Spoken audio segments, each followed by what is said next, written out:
Bom, pessoal, tudo bem? Eu tô aqui, queria gravar um vídeo para vocês, para compartilhar aí a minha visão. Obviamente, isso aqui tudo se resume a aleatoriedade e probabilidade.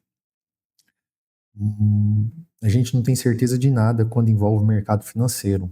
São milhares, trilhões de informações, dados, pessoas, computadores envolvidos. Então, eu sou muito cético quanto a qualquer informação ou qualquer charlatão que afirma que sabe o que vai acontecer, como vai acontecer. Eu acho que a gente não pode afirmar nada do que nós não temos controle. A gente não tem a capacidade de controlar isso aqui, então a gente não consegue. A gente trabalha com probabilidades e previsões do que pode acontecer e o que não, e você tenta gerenciar o risco disso. Isso é o que a essência do mercado financeiro. Você, em determinados momentos, pode estar certo, pode estar errado. Você tem que gerenciar seu risco de exposição controladamente a esse ambiente. Quando a gente fala do mercado de criptomoedas e principalmente altcoins, a gente sabe que o risco é muito elevado, determinado todo o contexto e a forma que o mercado caminha e se desenvolve.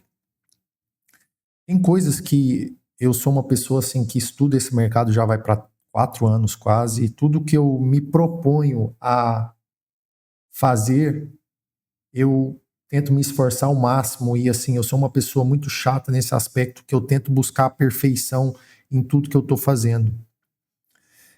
Obviamente, eu nunca serei perfeito num mercado desse. Tenho completamente ciência disso. Eu tento pegar informações, dados,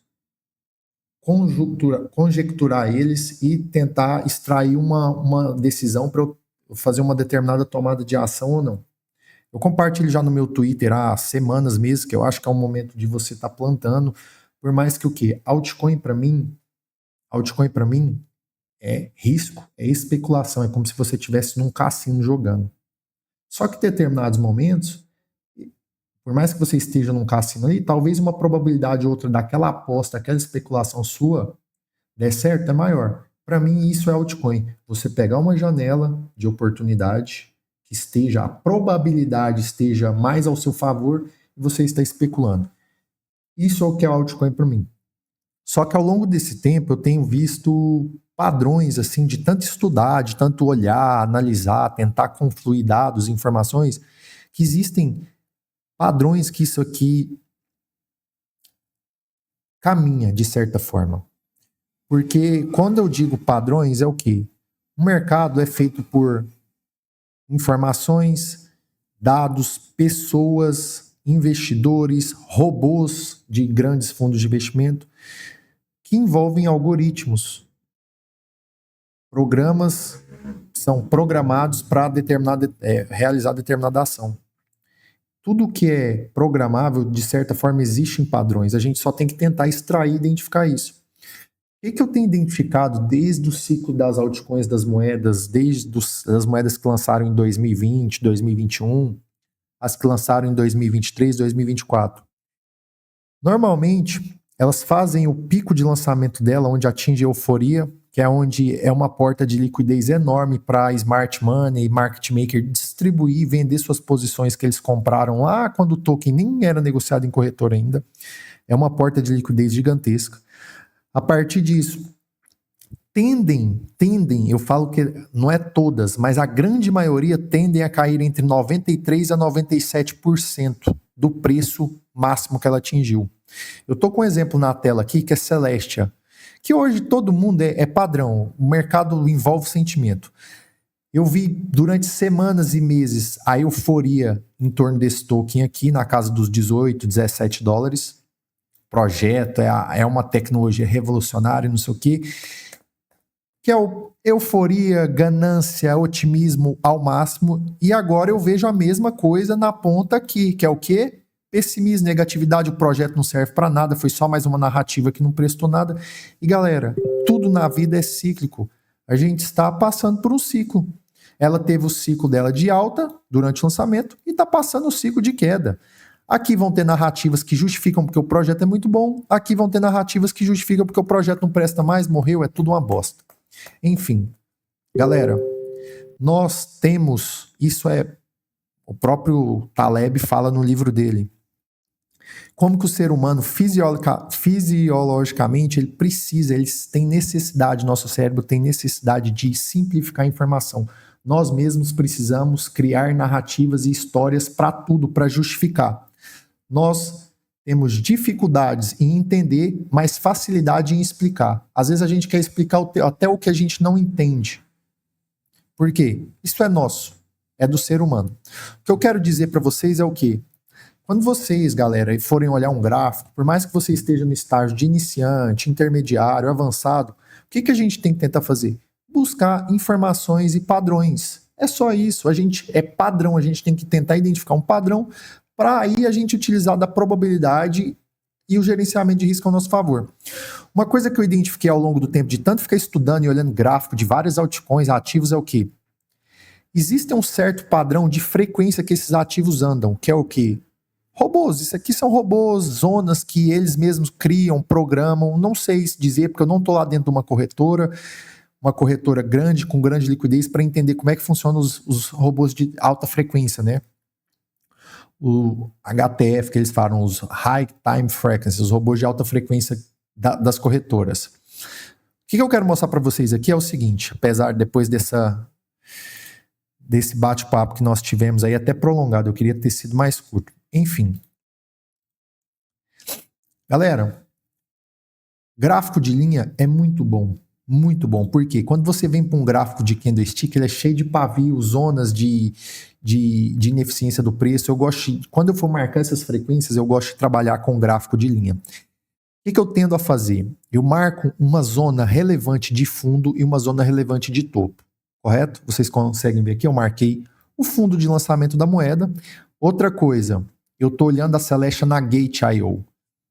Sempre quando você analisar um token, busque o primeiro lançamento das corretoras. Talvez vai até no DEX Screener para você identificar o gráfico mais antigo. Muitas corretoras manipulam preço de lançamento. Elas colocam como se o ativo tivesse feito uma barra de lançamento gigantesca assim, e aí anda de lado e depois começa a cair. Principalmente Binance, Bybit, essas corretoras maiores. Procurem o gráfico de lançamento original da corretora para você extrair mais informação. Quanto mais dado e mais amostragem, mais relevante para o seu estudo. A gente marcou a mínima e a máxima que atingiu, a gente vai pegar a Fibonacci agora na escala logaritma, configurado na escala logaritma. Eu gosto de utilizar gráficos em log, não regular, devido à volatilidade e exponencialidade desses ativos. E a gente vai começar a fatiar em zonas de 50-50. Por quê? Fibonacci, quem estudou a sequência de Fibonacci sabe como que ela rege principalmente os mercados financeiros. Para mim, mercado financeiro é tudo sobre matemática. Então, eu vou utilizar uma ferramenta matemática para eu determinar aqui metade desse canal. O que a gente consegue identificar aqui? A relevância de toques exatamente nessa metade desse canal. Olha isso. Olha quantos toques relevantes a gente teve aqui. A partir do momento que eu marco a metade desse canal, eu vou fatiar mais metade desse canal novamente. Gente, é impressionante, é coincidência. Olha como é que o ativo veio caindo e ele encontrou suporte bem na metade da metade do canal aqui. Vamos olhar para cima agora? A gente só está marcando as zonas para cima.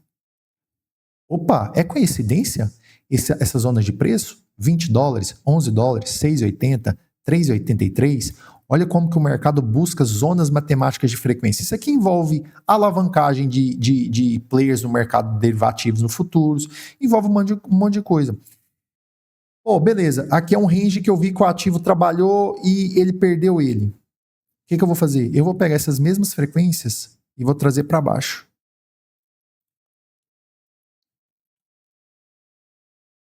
E também vou trazer para cima. Já fiz isso em vários ativos, eu recomendo vocês fazerem vários ativos, Ethereum, Bitcoin, vocês vão ver a quantidade vasta de informação, de padrões que os ativos andam.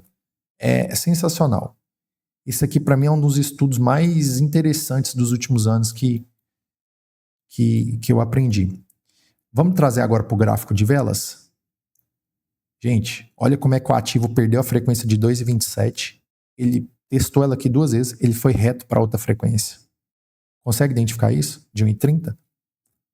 Se ele perde essa frequência de 1,30, provavelmente ou ele vai buscar essa do meio, intermediária, que às vezes o ativo para na do meio, olha aqui. Se eu for fatiando mais metade aqui, ó, vamos supor, vou fatiar uma frequenciazinha na metade aqui, ó, desse canalzinho aqui, ó. Olha como é que o ativo briga nas frequências. Eu pego esse ativo Celestia, outra coisa que eu confluo. Quantos por cento ela caiu do topo? Já caiu mais de 90%? Opa, ela chegou a bater 93%. É uma zona que muita altcoin costuma consolidar fundo, entre 93% e 95%. O que eu quero dizer para vocês? Gente, por mais que ninguém quer saber de Celestia mais, todo mundo fala que o token morreu, enfim, para mim é tudo especulativo. O que eu quero dizer é, começou a chegar no padrão que as altcoins fazem antes de consolidar um fundo e depois dar um bom respiro. Quanto mais cai, galera, melhor vai ficar a sua simetria. Por quê? Quanto mais cai, pouco que ela subir, ela precisa subir muita coisa para ela retornar nos próximos topos. Outra coisa que eu quero dizer para vocês, Elliott é uma ferramenta sensacional para a gente identificar os padrões de onda. Eu acredito que Celeste está em construção de um processo corretivo de ABC, onde a gente já pode ter completado o alvo aqui em 1,64, ela até varou, e essa região aqui que ela está aqui para baixo, na minha visão, de 1,64 para até aqui, é a região de você acumular esse token. Eu não estou nem entrando em expectativa de narrativa de projeto, se vale a pena ou não, se o projeto é bom ou não. O que eu quero dizer são padrões matemáticos que todos os projetos, ou pelo menos 90% dos projetos, tendem a fazer. A gente bateu numa frequência importante? Compra. O que eu tenho interesse em comprar aqui? Eu vou comprar ela um pouco nessa zona, isso é eu, Diogo, eu não estou recomendando ninguém fazer isso. Por quê? Porque na minha visão está num ponto atraente de compra. A gente buscou aqui já o indicador de oscilador de tendência em sobrevenda, varou bem, ela está dando um respiro aqui agora, mas o que eu quero dizer para vocês? Volto para o gráfico de linha de novo. Na minha visão, aqui a gente teve 5 impulsinhos para consolidar uma ondinha A. A gente teve um processo de construção de onda B e a gente tem em construção de processo de onda C, que também é um novo impulso baixista, que também anda em 5 ondas. Talvez a gente ainda não achou o fundo, pode estar aqui perto. O que eu quero dizer para vocês é o quê? Padrões, pessoal. Cada um vai olhar um gráfico e vai identificar padrões. Tenta identificar padrões, seja na escala de preço, de valor, ou na escala de tempo. Por quê? O tempo, o ciclo, os dias aqui, tem grandes informações também escondidas aqui.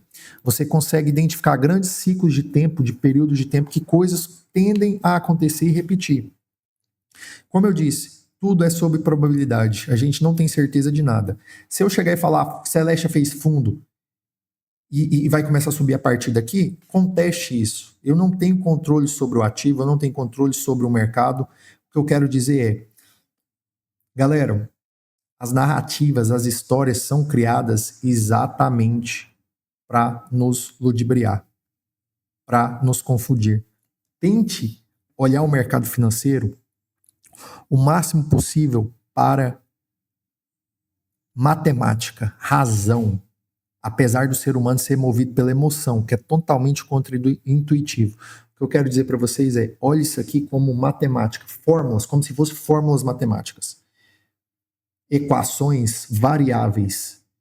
Tentem, de certa forma, até meio empírico dizer assim, tente, de certa forma, captar toda a essência de informação, narrativas, teses, justificativas e tenta trazer isso como se fosse uma equação, uma variável matemática. E a partir dali você trabalhar aquilo para tentar estipular um determinado valor ou extrair um resultado daquilo. Quanto mais você tentar simplificar isso aqui, olhando de uma forma matemática, eu creio que com o passar do tempo, seus resultados vão melhorando. Hoje, tudo que acontece no mercado financeiro, eu não tento explicar por conta da aleatoriedade. A gente não sabe dizer o que vai acontecer, como vai acontecer e a proporção que vai acontecer. A gente tem que pegar janelas e ver se faz sentido a probabilidade está ao nosso favor, entendeu? Então eu queria compartilhar um pouco essa essência, porque eu vejo que as pessoas agem e tendem a agir muito pela emoção. E eu já fui assim, eu acho que isso é um estágio que todos têm que passar para até a gente conseguir desprender, como se fosse de uma Matrix mesmo, desprender daquilo que eles querem que a gente caminhe naquela trincheira para olhar isso aqui de outro horizonte. Eu não estou falando que é fácil, talvez o cara comprou aqui na euforia, viu o patrimônio dele derreter, todinho aqui não. Mas isso faz parte do ciclo, faz parte do jogo. Quando você começa a entender isso, você começa a parar de ir para a ponta errada e começar a atuar na ponta certa. Todas as pessoas, eu falo isso por sentimento, emoção, a gente é movido emoção. Todas as pessoas, esse é o exemplo de Celeste, aconteceu para vários e vários ativos. Todas as pessoas que compravam aqui e queriam aqui e tudo aqui, não querem nem saber mais desse ativo aqui. Se você pega como backtest, benchmark, e você volta e pega uma amostragem maior de dados, por exemplo, você pega 50 altcoins para você estudar como que foi o ciclo de alta e o ciclo de queda dela, você vai ver que as melhores oportunidades estavam quando o ativo estava no fundo. Provavelmente ia ter muito pessimismo, narrativa de que não presta, nada faz sentido mais. Sempre vai ser assim. Eles precisam da sua emoção aqui no topo para eles poderem justificar que você compre aqui, e eles precisam da sua emoção aqui no fundo para que ou que você venda para eles ou que você não compre aqui. Essa é a dinâmica do mercado. Isso é o ponto de partida para você entender isso. Altcoin, de vários e vários ativos que eu passei e já repeti e estudei, elas existem esse padrão, elas fazem seu topo, seja de lançamento ou um topo cíclico, elas vão cair 90%, 93%, 95%, 97%, para depois elas iniciarem um novo ciclo impulsivo. Estou falando que Celestia vai romper o topo? Não sei, pode ser que rompa, pode ser que não, mas por mais que ela esteja num ciclo maior de queda, provavelmente ela vai ter o seu respiro aqui e depois que seja para continuar o ciclo de queda. Você tem que comprar a probabilidade. A probabilidade agora ao meu favor começa a ficar interessante para eu ter momentos que ela respire. Então, eu observo a zona, a janela de oportunidade e especulo a probabilidade de uma alta. Lá na frente, você, quando vê que o ativo subiu, todo o sentimento está voltando de novo, as pessoas que não queriam Celestia voltam a interessar pelo ativo, voltam a falar bem, voltam a ter justificativas para que o ativo está subindo e continue a subir, você dá um passo para trás. Não caminhe com a manada, vá contra ela. Sempre que você fizer o primeiro pensamento sobre alguma coisa, que é o intuitivo, que teoricamente é o pensamento rápido que a gente tenha, conteste ele. Normalmente é uma peça que o nosso cérebro está pegando. Sempre tente olhar com outra intuição. Toda vez que eu vou pensar no mercado financeiro, eu penso o seguinte: beleza, eu estou pensando isso aqui. A maioria está analisando essa informação dessa maneira. É a informação lógica, é a maneira racional teoricamente racional de extrair e interpretar aquela informação. No período da guerra que teve agora entre o Irã e Israel, esses últimos dias, o que foi o pensamento de todo mundo? O mundo está pegando fogo agora, bombas, explosão, momentos de incerteza. Vou procurar refúgio no ouro, que é um porto seguro nesses momentos. Como foi a forma que eu interpretei isso? Todo mundo, grande maioria, está pensando assim. O ouro é um ativo que está subindo há quase 2 anos. Como eu enxergo isso? É uma maneira do smart money e os market makers distribuírem e venderem suas posições de ouro para o quê? Para os atrasados que estão chegando agora. Chega uma porta de liquidez gigantesca porque tem uma narrativa envolvida que justifique você comprar ouro, eles estão fazendo o inverso. Então, sempre conteste o seu pensamento intuitivo inicial. No mercado financeiro, muitas das vezes você ser contraintuitivo vai te produzir mais resultados do que você ser intuitivo, correto? Bom, eu queria passar aí um pouco uns insights para vocês, espero que tenham gostado. Se vocês gostaram, esse conteúdo agregou vocês, eu ficaria agradecido de vocês poderem compartilhar com um colega de vocês. E vamos trocando ideias aí, tentando nos tornar um investidor melhor a cada dia. Valeu? Fiquem com Deus. Um abraço, galera.